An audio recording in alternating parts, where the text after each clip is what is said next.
Here's a GRE geometry question. Let's take a look. So we have this figure right here.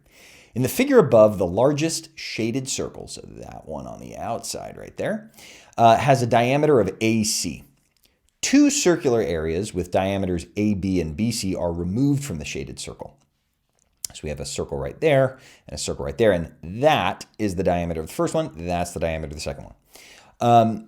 If AB equals 2, I'm just going to write that in right now. If AB equals 2 and BC equals 8, that whole distance right there is 8, then what is the area of the remaining shaded region? So that piece right there with that.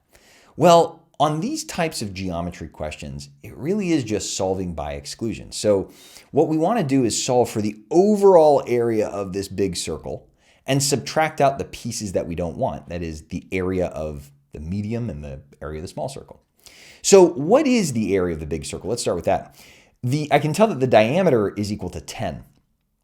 And if the diameter is equal to 10, that means that the radius, where I'm going to write this, the radius of the big circle, maybe RB, is equal to 5, right? The radius of the big circle is equal to 5. And that means that the area of the big circle, I'm going pretty fast here, pi r squared, is 25 pi, right? The area is pi times the radius squared. So 25 pi. All right, so that's our kind of big area right there. Let's subtract out the pieces that we don't want.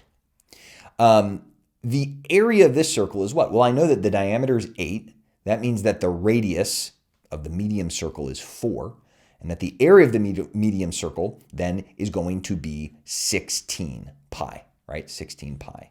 I'll say the area of the medium is equal to 16 pi. And how about this one? Well, if the diameter is 2, then the radius is 1, and 1 squared is 1, so that's 1 pi. I'll say the area of the small is equal to 1 pi. And so as we said at the very beginning, we're going to take the area of the big circle, which is 25 pi, and subtract out the pieces that we don't want.